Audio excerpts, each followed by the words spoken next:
So, Shloka 4, Sarvas, Sharavas, Shivas, Sthanuh, Bhutadir, Nidhir Avyayaha, Sambhavo, Bhavano, Bharata, Prabhavaf, Prabhur Ishvaraha. The first, like I was saying, this, it's, when you're in name 25 and you've got another 975 names to go, then you don't know if we'll finish in this lifetime. But if we don't, whatever is done is good. And so many previously have explained, and hopefully so many later on will explain. This is Kirtan, to discuss the glories of the Lord. And it also helps us, as we're chanting the Hare Krishna mantra, to understand more about who this Krishna is and why we should pray to be engaged in His service. Maybe you could all move a little closer.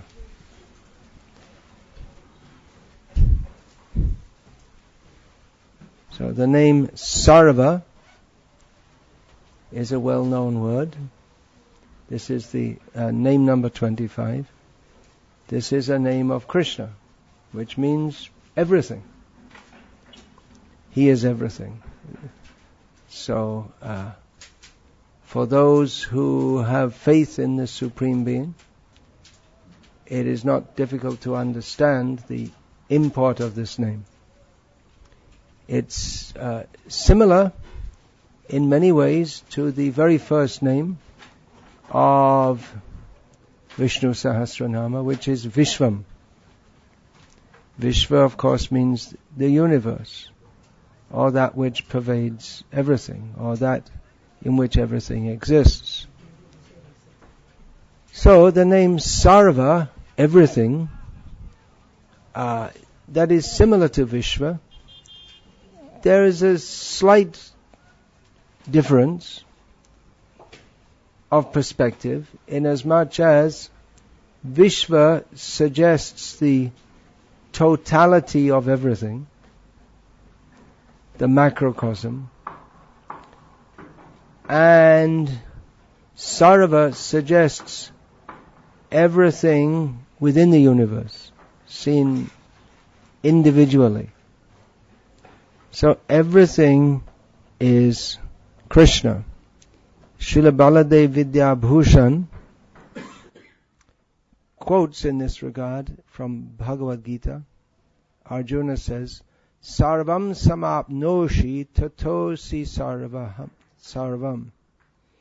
You are everything, Arjuna says, because you are all pervading, because you cover everything. Because you cover everything, therefore you are everything. So this is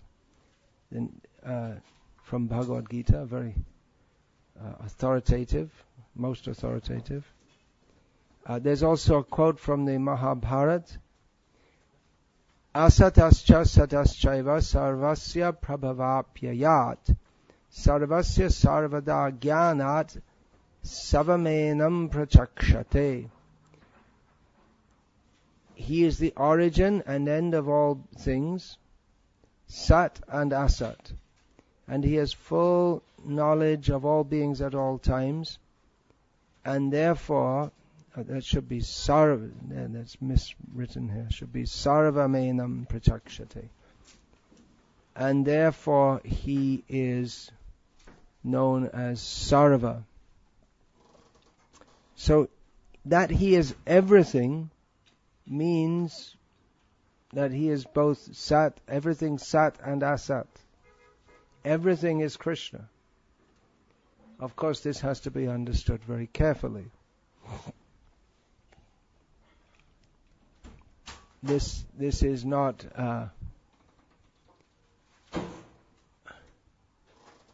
pantheism, that everything is God in the full sense. But everything, He is everything in as much as He pervades everything Nothing exists without him. He is fully conscious of everything. Now, he is Sat and Asat. Everything is him.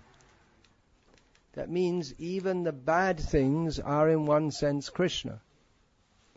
To take this to an extreme, could we say that even stool is Krishna?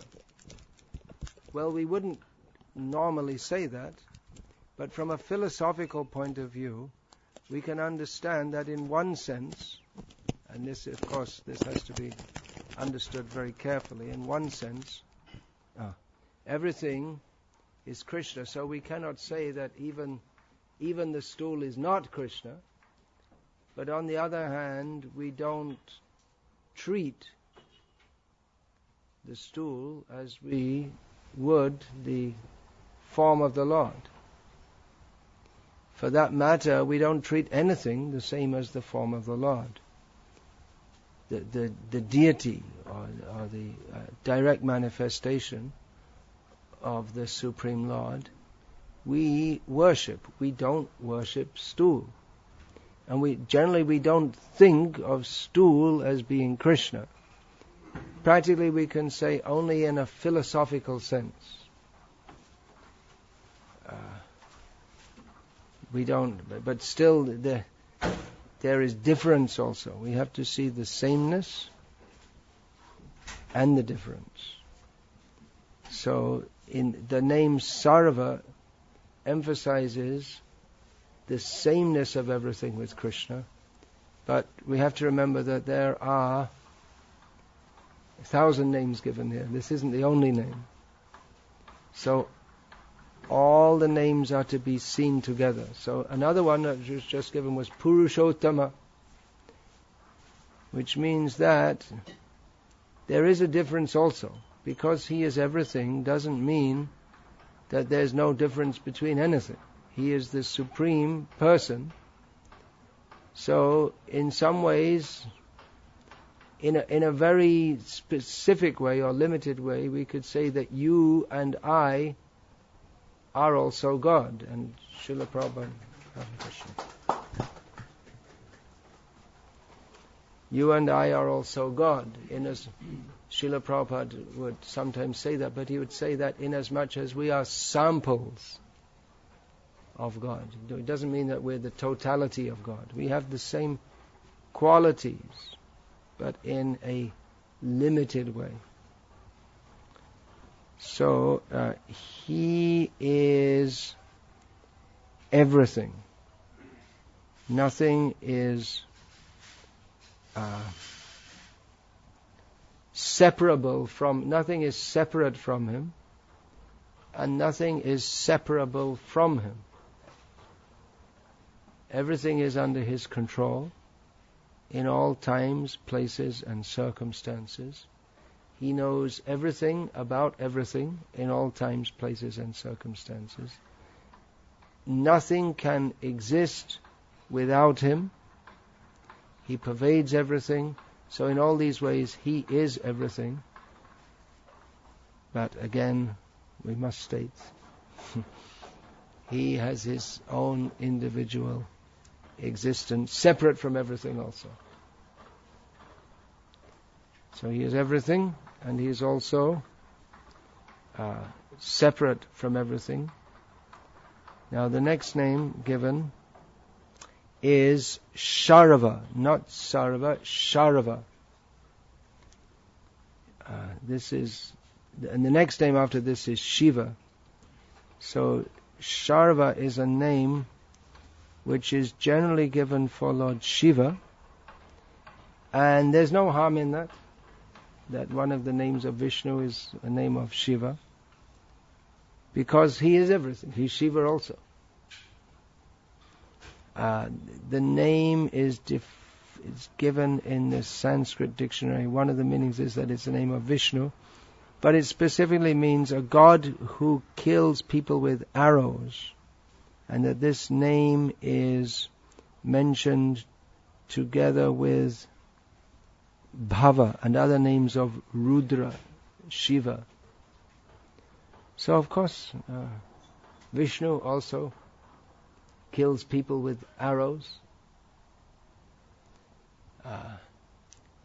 He's, apart from his shooting bows from his Shanga, is the name of his, apart from shooting arrows from his Shanga, his bow, he is also known as the Aprakrita Madan, the transcendental Cupid, who shoots the arrows which hits the Gopis and other women and fills their heart with transcendental love for him.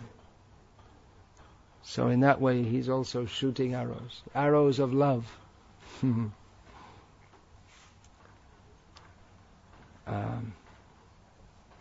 The word is derived from the root shra, which means to tear to pieces, to kill, to hurt. We may say, well, what's that got to do with love? But actually, we'll find in Sri Chaitanya Charitamrita this description of how love for Krishna, it is most pleasing and most painful at the same time. That pain is the highest bliss, but it is superficially, it appears to be painful.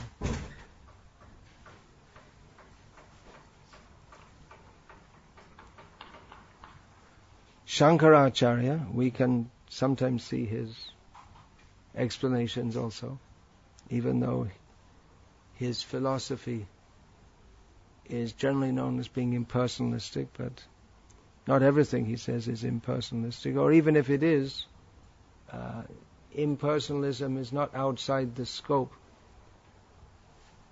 We can say some impersonalism is not outside the scope of Chaitanya Mahaprabhu's teachings, or reality as it is. Impersonalism means that means Kevaladvaitavad, that only oneness. But within Chaitanya Mahaprabhu's teachings, the perfect perspective on reality, impersonalism is there also, but not Kevaladvaita, not the only manifestation of reality. But the Supreme being Purna, complete, means there's personal and impersonal aspects. If he was not impersonal, then he wouldn't be complete. So impersonal aspects are there, but that is not full understanding. There's all the personal aspect is also there and more important. Anyway, Shankara, he interprets this word that Shrunati sanghara samaye sangharati sangharyati va sakala praja iti sarvaha. The name Sharava iti Sharavaha. The name Sharava means one who at the time of destruction destroys, by destroying everything, brings all living beings into his own body. So we know the living beings in the material world, they enter into the body of Mahavishnu at the time of destruction. So this destruction may seem to be something very horrible, but it's not cruel in the sense of someone doing something nasty, but it is simply the Lord, the Supreme Lord, effecting one function of the material cosmos which the rebellious conditioned souls have, that means all of us, foolishly agreed to come to. Now the next name, Shiva, is very interesting in the list of the names of Vishnu Sahasranama. Shiva means auspicious. And of course, Shiva is well known, a well-known name of he who is also known by many other names such as Parameshvara, Mahadeva, Shambhu, Rudra, Nilakanta, Umapati, etc. So these are also all well-known names of Shankara, very famous, very well-known name. So why is this name in the Vishnu Sahasranam? Well, Vishnu is actually auspicious. All others are auspicious inasmuch as they have a relationship with Lord Vishnu. Now Lord Shiva, his position is very mysterious. Some tattvas or some phenomena, they are very difficult to understand. Lord Shiva is one. This Jiva Goswami says that Shiva Tattva and Guru Tattva, these are very difficult to understand. And others that may be very difficult to understand are Dhamma Tattva, how the holy Dham, it looks, if you go to Vrindavan, it seems in many ways just to be part of Uttar Pradesh. And it's said that pure devotees, they can see Krishna's pastimes going on there, but it just seems to be a lot of construction going on at the present time. And that it's never comes into being, it's never destroyed, and that by performing devotional service there one accrues so much more benefit than in other places. So it may be very difficult to understand, but some things we have to accept on faith. We can't take a journey back in time or forward in time to see what was there before the creation and after the creation, see how Vrindavan's existing. We hear descriptions how the Dham opens up and closes up like a lotus petal, and so many difficult points to understand. So similarly, Lord Shiva, he is the same as and different from Vishnu. And this is his oneness with Lord Vishnu is often stressed. We'll find in Mahabharata, for instance, sometimes Vishnu says, "You should know Lord Shiva is none different from me. Anyone who sees any difference is sinful and offensive." Sometimes Lord Shiva says the same thing. Sometimes Lord Shiva appears to be superior to Lord Vishnu. So some scholars have suggested that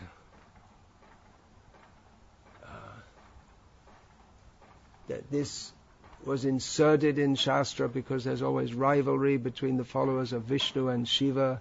So to try to bring them together, such statements are given, but we don't accept such interpretations. So again, we have to see that the oneness and the difference. Lord Shiva is one with Lord Vishnu inasmuch as he is immensely powerful. He is one with Lord Vishnu inasmuch as he is a great pure devotee, Vaishnavanam yatha Shambhu. And he is different also inasmuch as he's not the same personality. And different kinds of people are attracted to Lord Vishnu and to Lord Shiva. He is the same as Lord Vishnu. The example is given in this way. Kshirang yatada divikara. What is that? Kshirang yatada divikara vishesha yogat.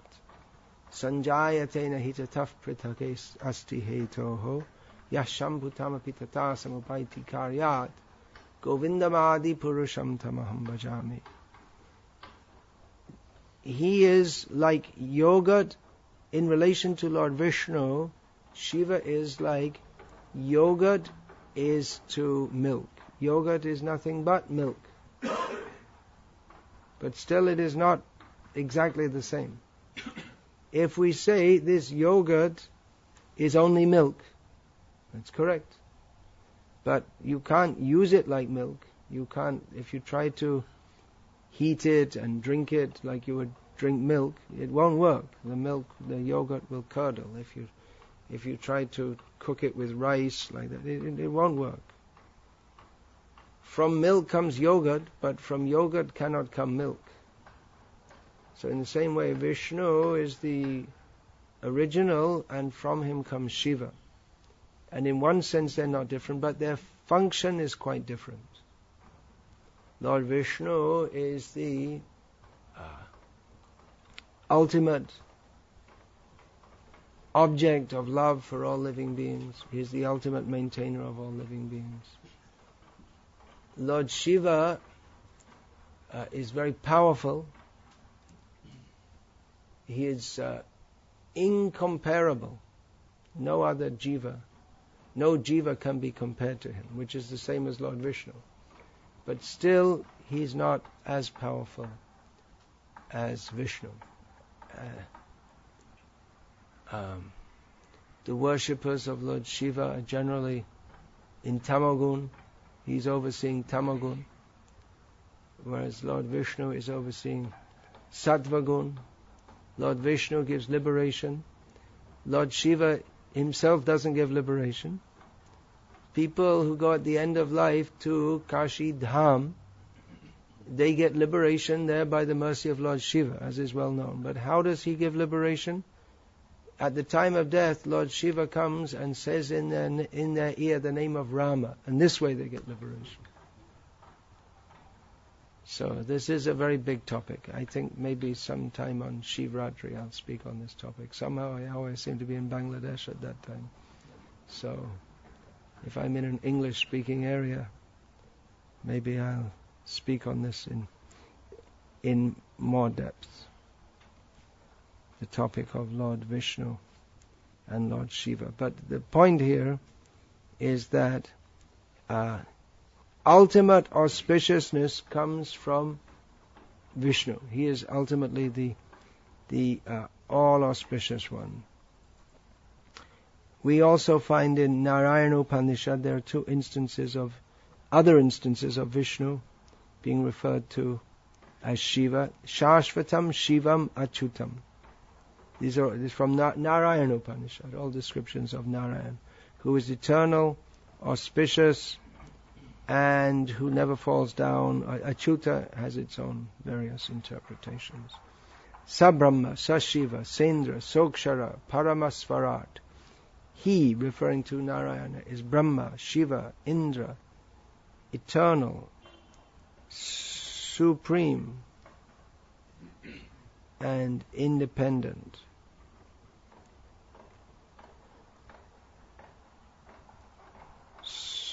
So, just very briefly touching this, it's a very big subject of how the topic of Shiva is a very big topic. Just like we have the whole Vaishnava culture, very big culture with various sampradayas and so many books of philosophy and so many different systems of worship. So there's a parallel Shaiva culture with various schools, devotees, songs, prayers. But we're not going to promote that. There's similarly a very big Shakta culture. Nowadays all of this is largely lost. Now Indian culture is Bollywood culture, cricket culture, and Western culture. And there's some traces of the old culture are still dragging on. and that also in a mixed up form. Just like we see this Sai Baba, Shirdi Sai Baba, so popular. Just completely nonsense. No basis in Shastra, tradition. Just it's come up. It was there, but it's come up very strongly, I think, since some TV serial came about Sai Baba. And all kinds of people, they promote themselves and they become prominent. So, it's a mess. The whole thing is a mess.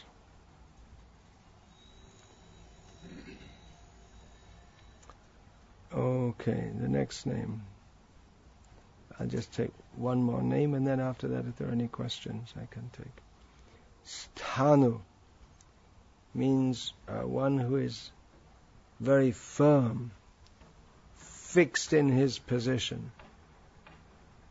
So there are similar names like this: Nischal, Achal.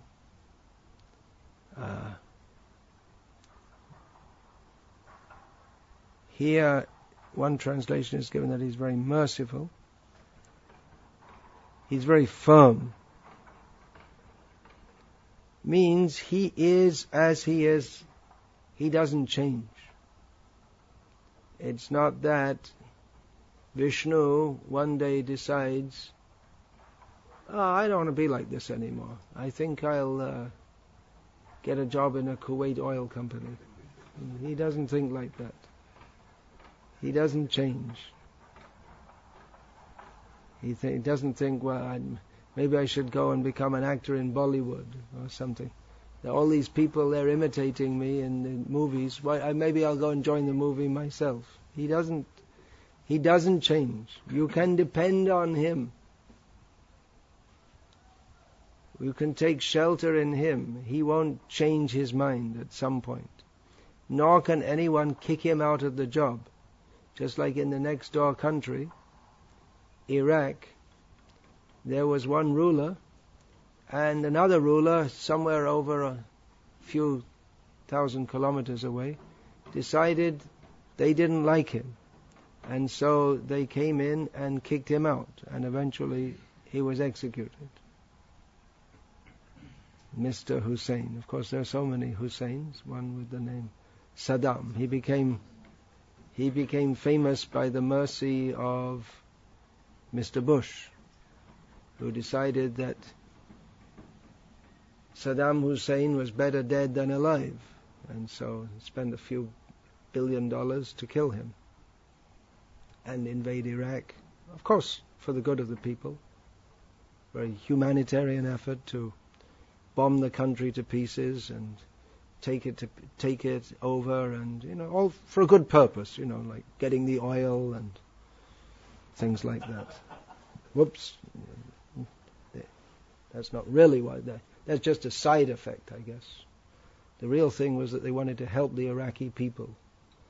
So, killed a few 100,000 of them, and anyway, it's a good idea. So, Saddam Hussein he is no more. And whoever's in charge now of anything, they won't be in charge for very long. Vishnu is always in charge of everything. And there's no question of anyone ever shifting him from that position. Nor is there any question of himself ever changing his nature and deciding to do something else. In Abrahamic mythology, they invented this term Hindu mythology. All the facts which are in the Vedas they call mythology. And Abrahamic means the Judaism, Christianity, Islam. So they have their mythology that there is a person called Satan who is a competitor to God. And God just manages to keep him under control, although in this world he seems to be on top. God, if you say God's running the world, some may say, well, it seems like Satan's running it. According to their mythology, there's someone with a tail, a blackish body, and fangs, and a tail, forked tail. At least this is what I learned in my religious upbringing. So he's very powerful, and God is, it's a hard time God has to keep him under control, and is a serious competitor to God. That's mythology. Because there's no competitor to Vishnu. No chance. Absolutely superior in all respects. So he's absolutely trustworthy. That's a very important point, because we're asked to surrender to him fully. Krishna says, Ma shuchaha, do not worry. He is quite capable of giving us all protection. It's not that, just like you put your money in the bank and you wonder, well, will the bank collapse? Or will the value of money suddenly go down so much that the money is useless? That happens sometimes. Overnight, the value, or within a short time, the value of money what you could buy for 100 rupees, now you have to spend 1,000 rupees to get the same thing. But so you need to spend more money to get the same thing, but you still have the same amount of money in the bank. So keeping it in the bank wasn't very reliable. So then you may buy gold, and then the price of gold goes up and down, and this and that. What is reliable? Vishnu is reliable. We can't rely on anything in this world. We can rely on him. He's fixed in his position, and particularly he's fixed in his vow to protect his devotees. Kaunteya pratijanihi name bhakta pranashyati. It may be that sometime the sun will stop giving light. It may be sometime that the sun won't rise at all. But even if that were to happen, in other words, if something highly improbable, even if that were to happen, Vishnu would never stop protecting his devotees. So that's the important point here. There's no reason to fear or worry, because he will protect us.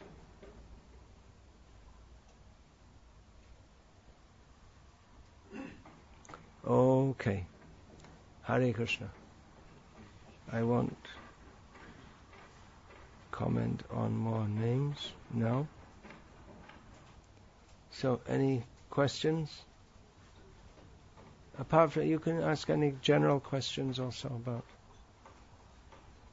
Krishna consciousness, as you don't get so much opportunity here. So why should we chant Vishnu Sahasranam? Well, I discussed that at the beginning. I guess I have to do it in every place. Yeah, it's not become a general practice of Gauriya Vaishnavas to chant Vishnu Sahasranam. But Baladev Vidyabhushan, one of our acharyas, he wrote a commentary on it. Bhaktivinoda Thakur highly praised it. Chaitanya Mahaprabhu asked Srivas Thakur, we find in Chaitanya Charitamrita, to chant it. And by discussing all these individual names, we can greater appreciate the qualities and greatness of Krishna. So it's not that it's banned for Gauriya Vaishnavas, by any means. Yeah, anything else? Yeah, all right. The difference between Atma Rama and Brahma Bhuta. Same or similar, but again emphasizing a different aspect. One who is Brahma Bhuta, one who has come to the spiritual platform, will be satisfied in himself. Atma Rama means one who is satisfied in himself. And one can only be Atma Rama, satisfied in himself, on the spiritual platform. So it's just like Vishnu Sahasranam. It's explaining the same phenomena, but from a different angle, different aspect of the same phenomenon. That's all. If we say Atma Rama, the general interpretation of this would be one who is satisfied in himself, then the only true Atma Rama is Vishnu himself. And others are satisfied within themselves because they're satisfied by contemplating him. So then we can say Atma in this verse means Vishnu. That verse is there, of course, very famous verse in Srimad Bhagavatam. Atma Ramascha Muniyo Nigranta Apyu Arukrame Karvantya Haitu King Bhaktim Itam Bhuta Guno Hare He. So in that verse, the Atma Rama means, well, what does it mean? Caitanya Mahaprabhu gave so many meanings. But the general meaning is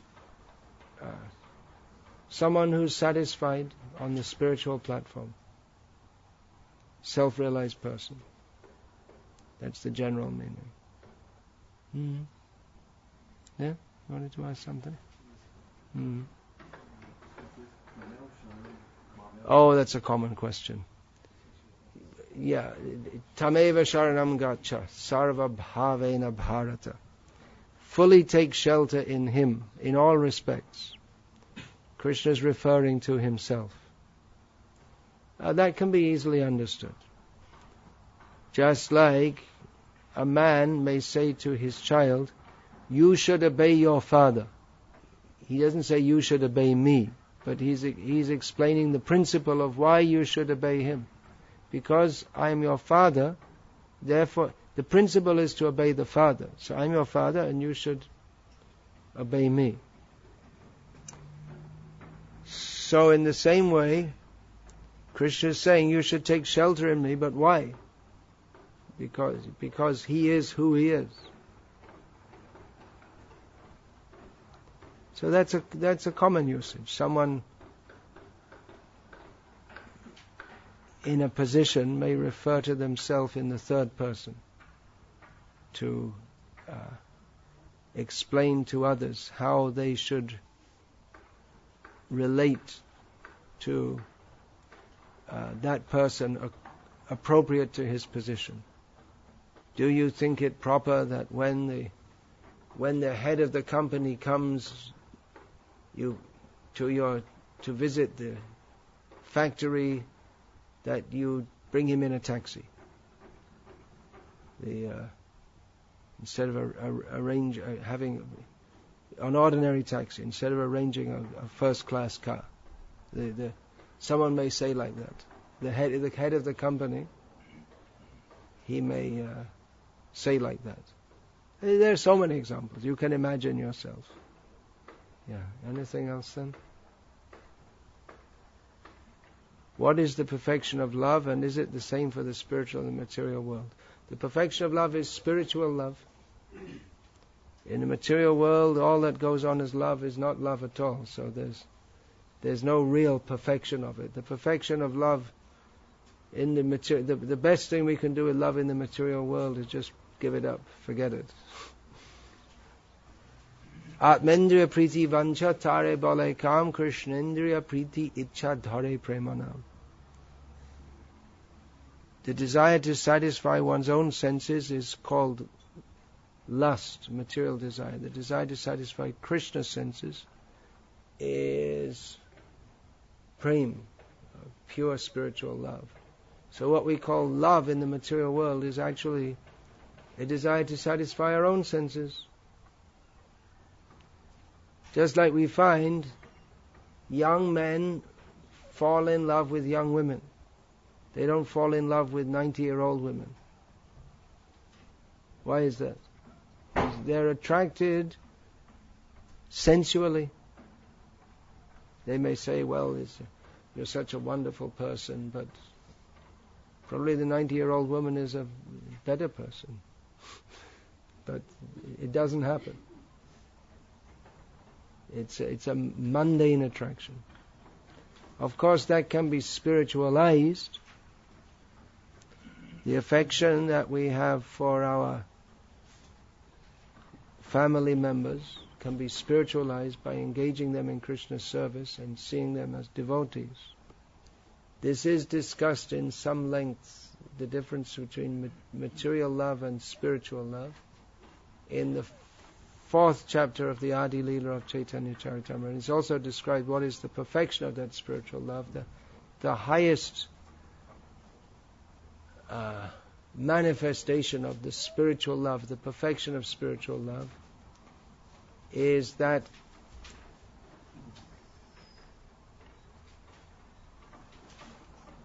what happened? I was answering his question and he ran off.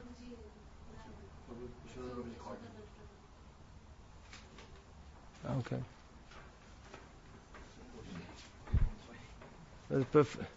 The highest manifestation of spiritual love is that seen in the Gopis of Vrindavan. But actually, even all living beings in the spiritual world, for them, the perfection of their love is what they are doing. For the trees in Vrindavan, the perfection of their love is to be a tree and give fruit and shade to Krishna. If they all said, here we're going on strike, we all want to be promoted to Gopis, there'd be no trees, no cows. And no cows, how can there be Gopis? So everyone has their role to play.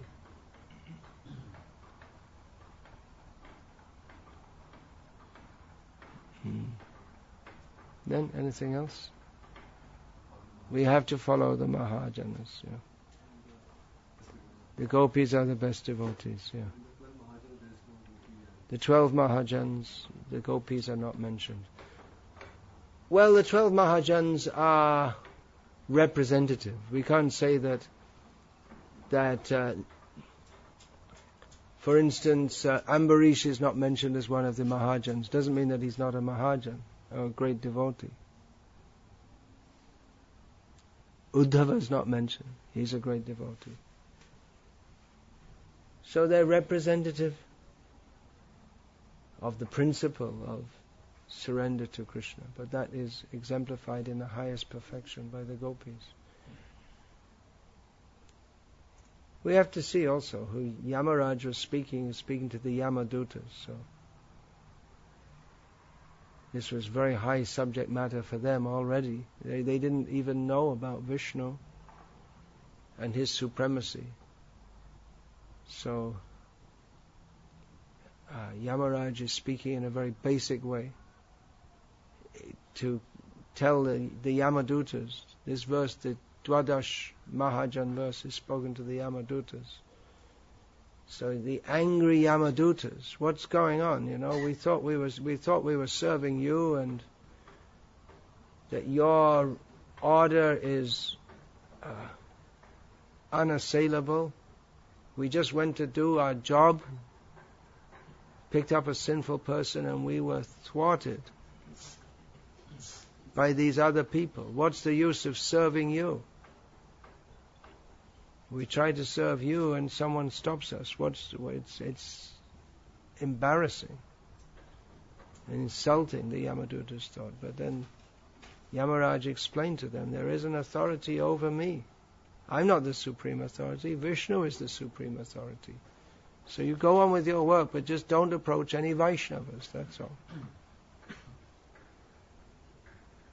So he mentioned the names of 12 great authorities. If the the Yamadutas, they may not have even heard of such people. But for posterity, at least Yamaraj gave the name of those 12 Mahajans. The topic of the Gopis is a very secret subject, actually. It's not widely discussed. We don't find in Vishnu Sahasranam Gopinath, this name. Chaitanya Mahaprabhu has introduced this highest understanding. So the Gopis are not mentioned among the 12 Mahajans, although their level of bhakti is far higher, if we are to speak in terms of levels of bhakti. Although we worship all the pure devotees as great devotees, they're all worshipable, but Ramya Kachid Upasana Vrajavadhu Vargena Ya Kalpita, Chaitanya Mahaprabhu demonstrated that there's no higher level of worship than that of the Gopis of Vrindavan. But generally we don't even discuss so much, because how much can we understand about the Gopis? We know this is the highest level, but we also should know what is our level and the level of those that we are trying to preach to and speak to. And therefore, following Srila Prabhupada's example, we'll mostly speak of Bhagavad Gita philosophy. That is appropriate for us. So knowing that the Gopis, they are the highest devotees, we will always bear that in mind, always aspire to worship them, and in our day-to-day life we have to discuss and apply Bhagavad Gita philosophy, Bhagavad Gita, and then gradually we can enter the topics of Srimad Bhagavatam. We don't forget or neglect the Gopis, but at the same time we don't try to artificially pretend that we're on the level of devotion where we are eligible to be absorbed in that manner, or even if we are, then for the sake of preaching and helping others come up to that level, we have to discuss Bhagavad Gita philosophy. Anything else? And then Neha, yeah. And there's also Apichet Suduracharo. Well, that's why we should study the book systematically and hear regularly, because sometimes we hear some statements and then they may appear to contradict other statements.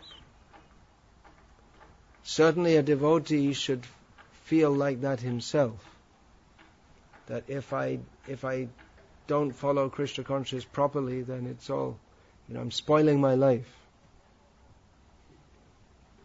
And even we find in this instance, a devotee is being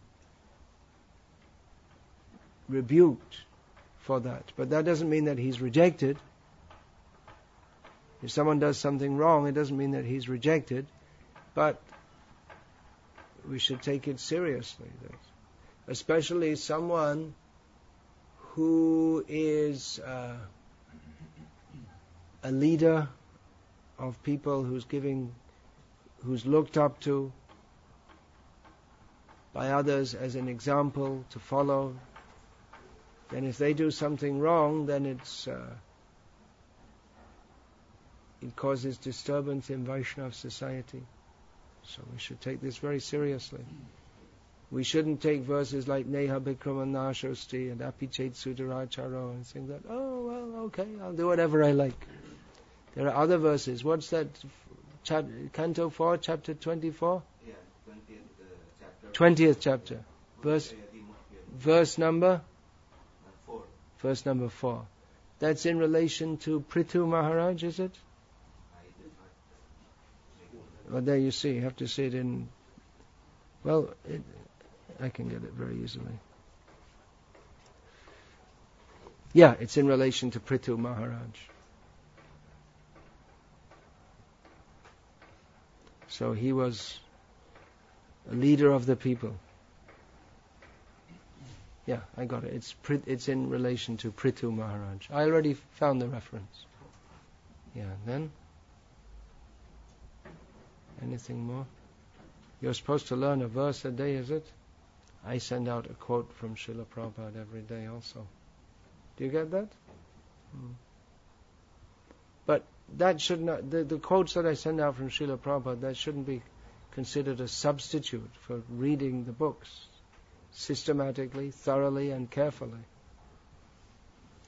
These quotes that I'm sending out, they're actually most useful for those who have read the book systematically, thoroughly and carefully, so that they can understand everything in context. Yes, please. Maharaj, what is the easiest way to keep Krishna in the center of... What is the easiest way to keep Krishna in the center of everything? Why do you ask for the easiest way? Why don't you ask for the best way?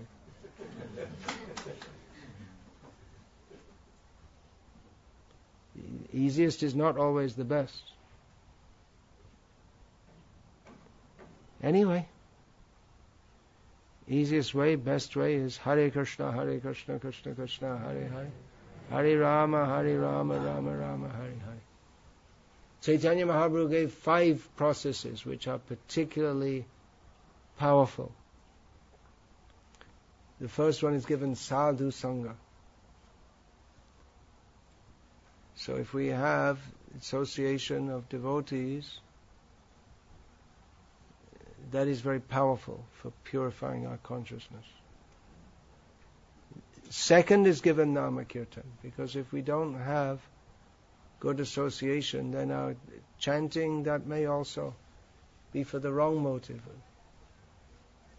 Ashadhu Sange Krishna, what is that? Sadhu Sange Krishna Nam Kabu Nahi Hoy Namakar Bahire Bate Tabu Nam Kabu Nai. If we don't have the association of devotees, our chanting of Krishna name, even though the sound may be there, but it's not actual Krishna Nam. Therefore, Sadhu Sangha Krishna Nam E Matra Chai Sangsha Jinitayar Kono Vastu Nai. The association of devotees, these 2 things, the association of devotees and Krishna Nam, these 2 are required for conquering over Maya.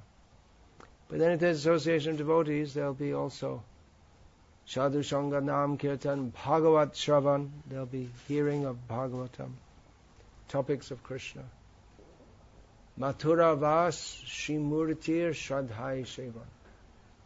These 5 activities are the most powerful.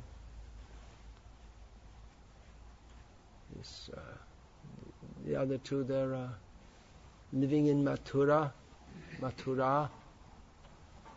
and worshipping the deity with great faith. And then again it's stated, Taramadhe Sarva Sreshta. Well, there are different things. And it's said that Bhajane Madhe Sreshta Navavidha Bhakti Krishna Prem Krishna Dite Dhare Mahashakti. Among all the processes given in Shastra for worshipping Krishna, the 9 processes are the best. They have the potency to give love of Krishna and to give Krishna. And then Taramadhe Sarva Sreshta Nama Sankirtan. The best of them all is Nama Sankirtan. Niraparadhe Nama Loile Pai Premadhan. We will get the treasure of love of Krishna if we chant the names of Krishna without offense. So then again we have to have association of devotees to explain to us what is offense and how to avoid it.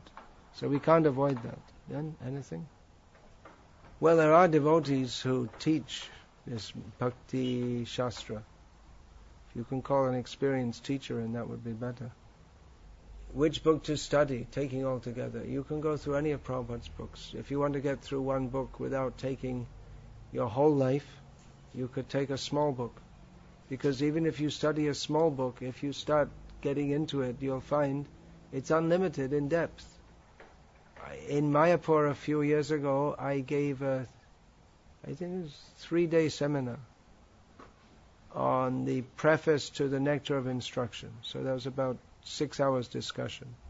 And at the end I had to hurry it up to finish it.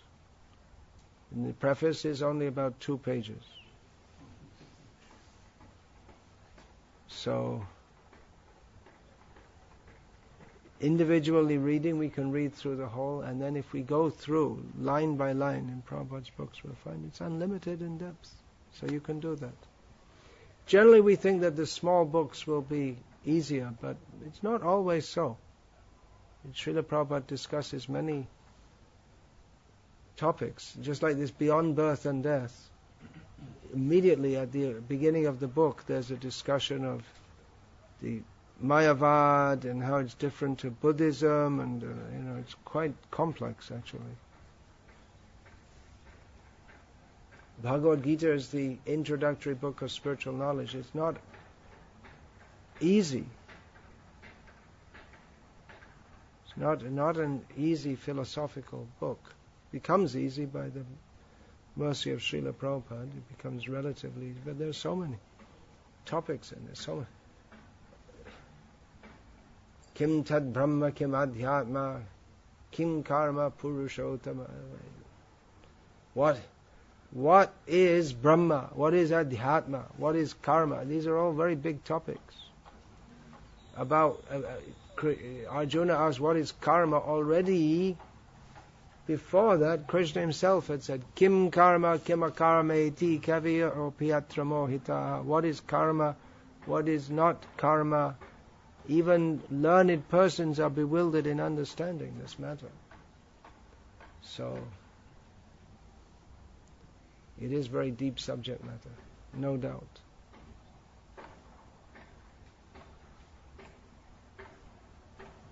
Read, hear, chant, serve, and if you can study. Studying together is reading through, discussing.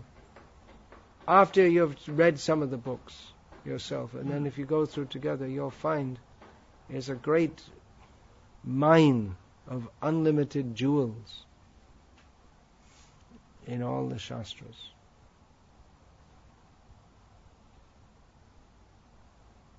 So you can start with some small book.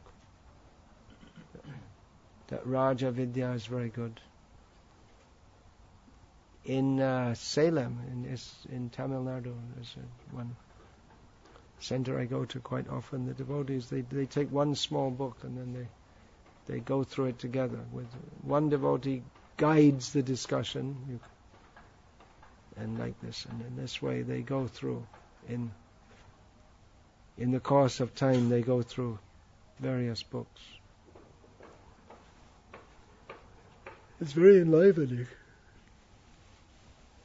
and it brings out how Srila Prabhupada, in very simple language, gives such deep and complete and satisfying instructions. You like books. I see you have books, but you don't have time to read them. That's why I'm always saying, but Prabhupada, he said, so I'm saying that. You don't have to spend your whole life working in some job in which all your time goes for simply working. What is the purpose of life? Well, if we ask anyone that question and say, well, it doesn't matter what the purpose is, because whatever it may be, I only have time to work anyway. So the question of what the purpose of life is doesn't arise, because the whole life goes in working, and then even if there is some purpose, I can't fulfill it because I'm just working. That's all I have to do. We hear ahara nidra bhaya maitunam cha. The 4 functions of animals, and it's dharmo hitesham adhiko vishesham. The one thing which the humans can do, which the animals don't, is to follow dharma. But in the modern age, that should be changed to karmo hitesham adhiko vishesham, because the humans are just working and working and working. That's all. And they hardly have time even for ahara nidra bhaya maitun. They're just working and working and working. So, it is possible to just cut out of all of this. Of course, many people will object to it and say you're crazy, and your own mind will object to it and say you're crazy. But it is possible to cut out of all of this and just live simply on the land without many facilities, and have time for chanting Hare Krishna.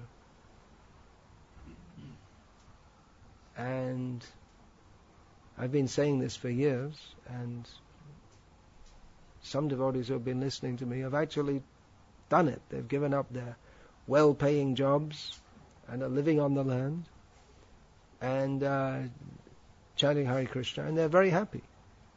So you can do it also. You want to study all those books there? You can either wait till you retire at the age of 60, 65, if you don't get some serious respiratory problem before that from living in this extremely polluted place. You might have to retire from your body before that. Or you can just retire early. It's also possible.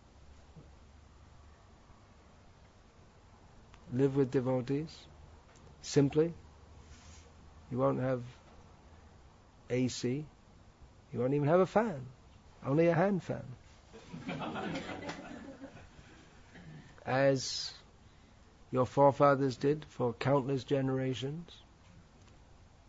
And as your forefathers did, as you're also from Brahmin family, I think, is it? Yeah. So you can study Shastra. That's what they did, right? That's what Brahmanas are supposed to do. So, there you go. You want to study? Do it. It takes a little time for people to, those who are doing it, it takes a little time for them to think that actually I could do it, and actually I should do it. And then it takes a little more time to convince those who have to do it with them. It means both husband and wife have to be convinced. As far as convincing the relatives and this and that won't ever happen. And even then it takes some little time to make the move, but it can be done. As is evidenced by those who are doing it. Of course, these are new projects, but they're up and running. So it can be done. It's daring, you could say, because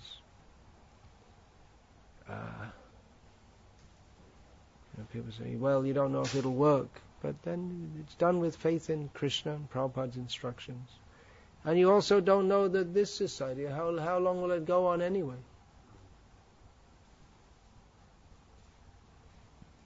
You don't know that this society will work. There's no guarantee you're going to have a job for the rest of your life. There's no, here in Kuwait, you never expected, but one day Saddam Hussein attacked here. And this whole area is very volatile. Now this... no, I'm thinking of, what's that man's name? Obama. He's openly talking about attacking Iran, which is just over the water, friends. Yeah, Obama, Bush, they're all the same. Bush talked of war and went to war. Obama talks of peace and goes to war. It's the same thing. It's just a different face, that's all. The politicians' business is war, that's all. Especially the powerful countries. It used to be America and the USSR, they had proxy wars all over the world, in Africa and South America and all these places. They trained different troops, put the money in, and they fought each other through different countries. That's all. So, this is a hot spot in every sense of the term. So, where's the guarantee? Where's the safety? Here.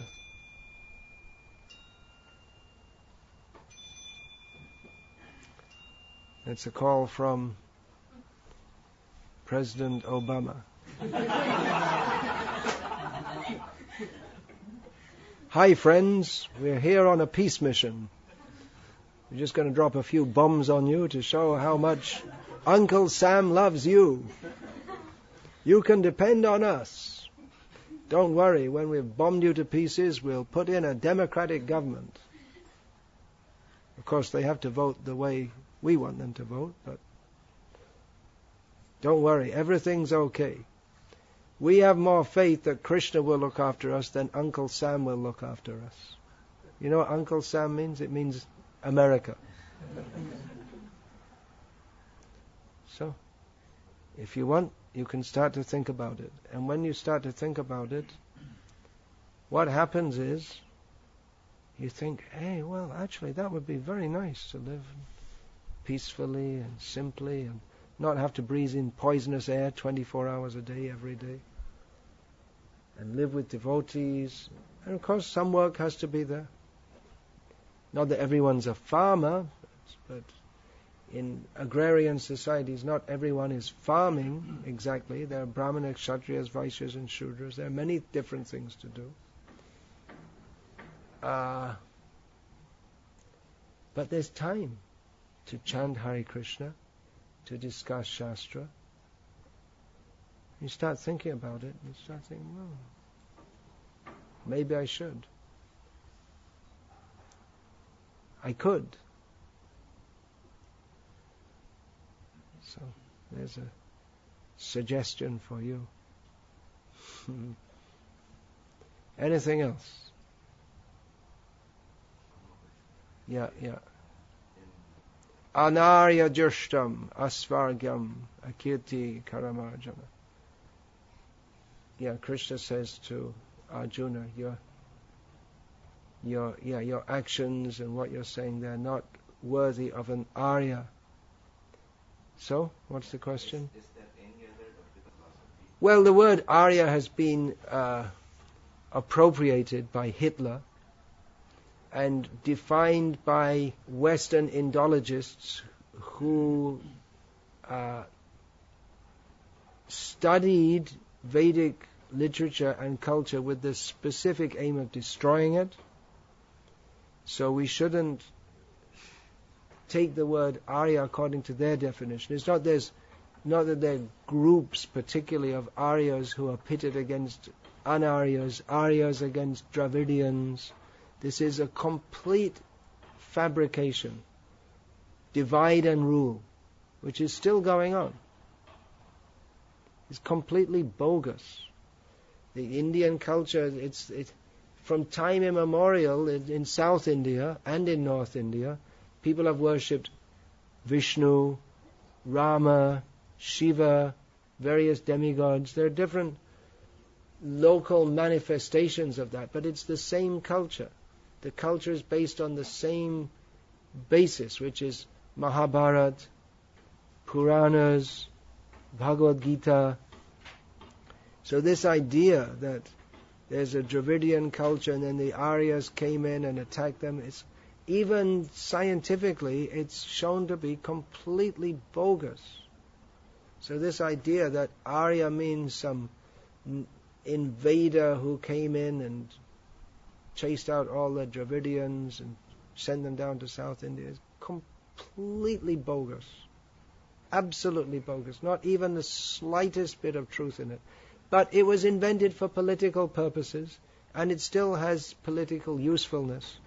Just like in Tamil Nadu, they promote this as a kind of Tamil separatism, and the Christians, they also promote this because they want, for them, if they promote that the Dravidian culture has no original link with the rest of the culture, then they say, then you take Christianity. So many bogus things, they say. Even this St. Thomas Mount in Chennai, St. Thomas, even the Catholic Church, up until recently, they denied that St. Thomas had even been to India. They denied it themselves. Now they changed, because for their purposes it's good to. So many, St. Thomas was killed by Brahmins, and so many bogus things they've invented. So many lies. In Kali Yuga, lies are predominant. What you get in the newspapers, radio, TV, school, mostly all lies. What they teach you about the world, it came into being by chance. Life is a product of matter. Work hard and get a good job. This is what you need to do. All bogus. It's all for cheating people and exploiting them. That's all. Even in religion. Religion is something that has some social use. It's exploited by different politicians. So, better hear from Prabhupada.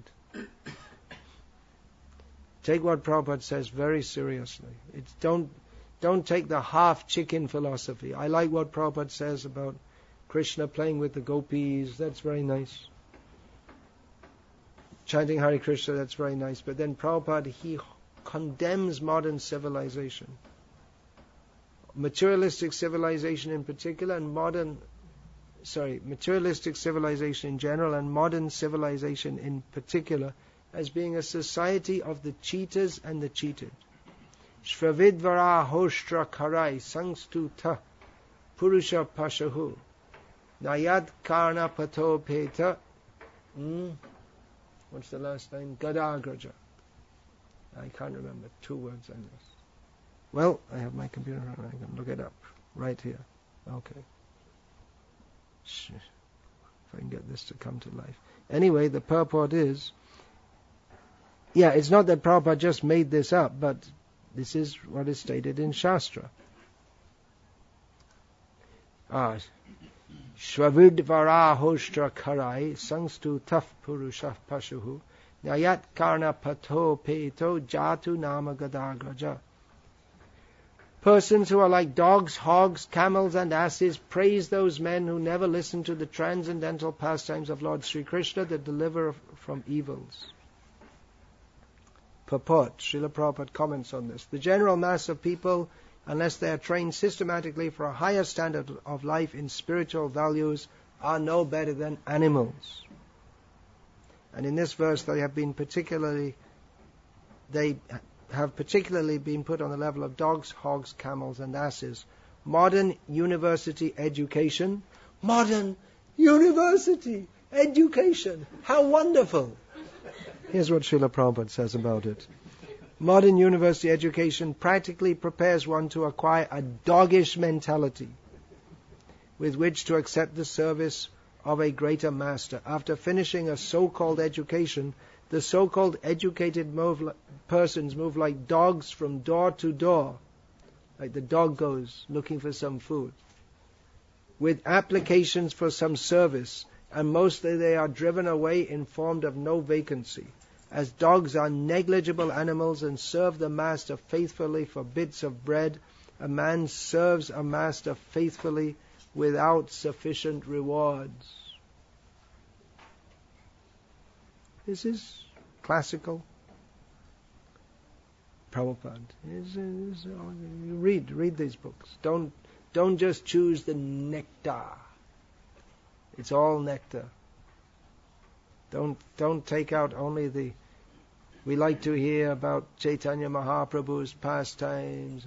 Read this also.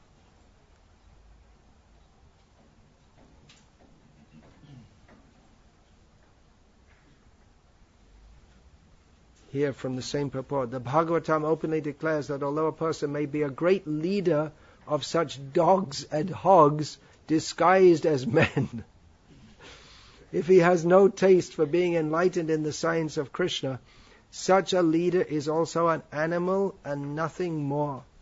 He may be designated as a powerful, strong animal or a big animal, but in the estimation of Srimad Bhagavatam, he is never given a place in the category of man on account of his atheistic temperament.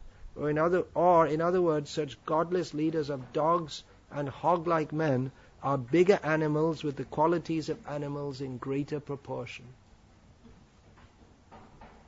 read these books.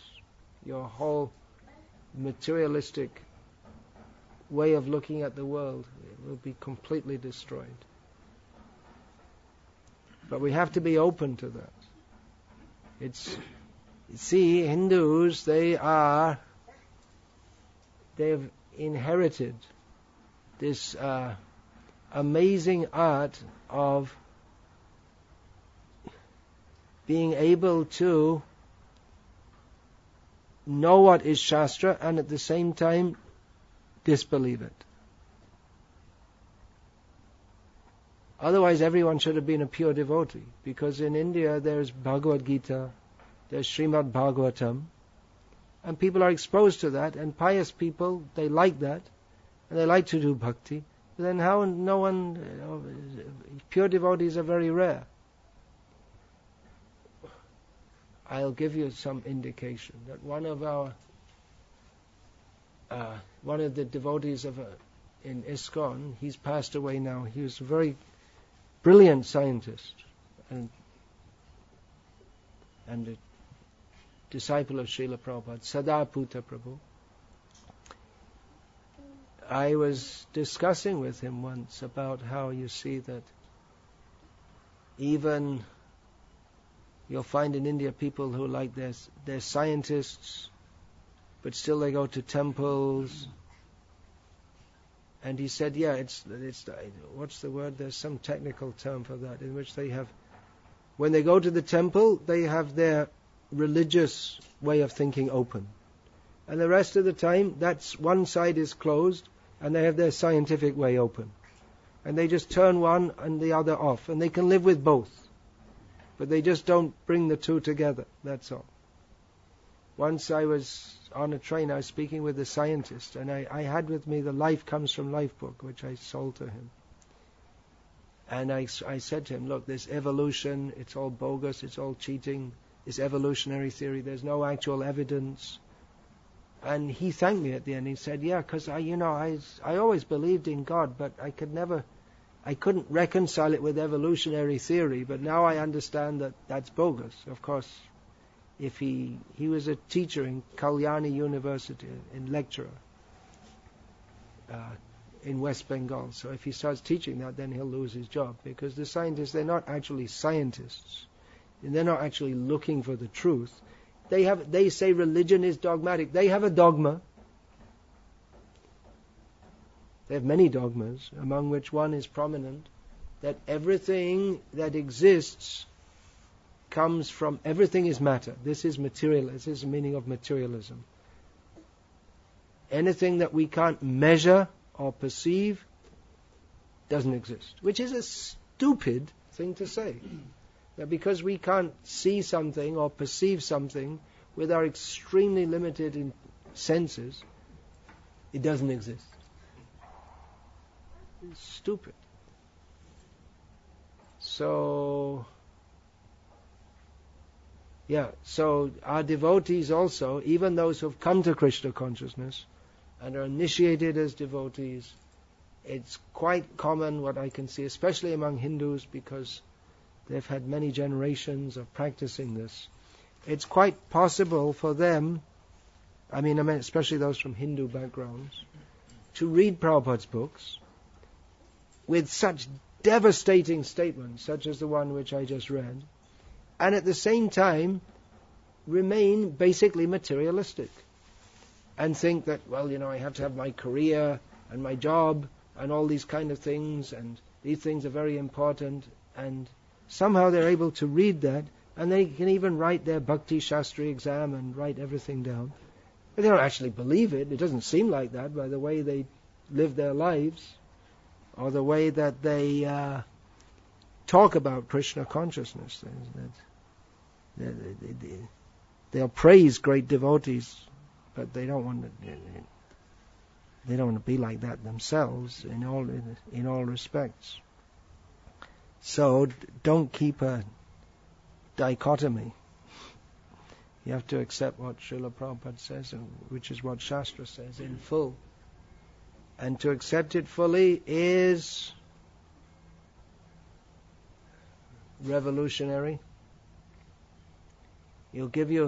it may be frightening, because if you accept what Prabhupada says in full, then everything that everyone else around you thinks is good and proper and desirable, you're going to have a different perspective. Just people think, you see, now you had a good university education, you got a good job in Kuwait, now you should pursue your career more and more. You say, well, I don't want to. I want to be Krishna conscious. I don't want to go and get more and more job and then less and less time for Krishna consciousness and less, more anxiety, so I can't concentrate on Krishna consciousness.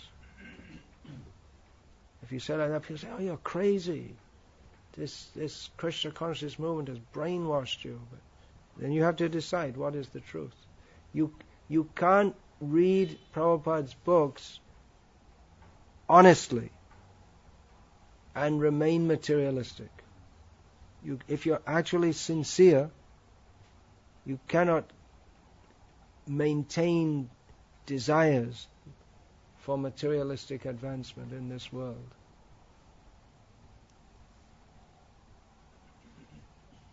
Very dangerous books.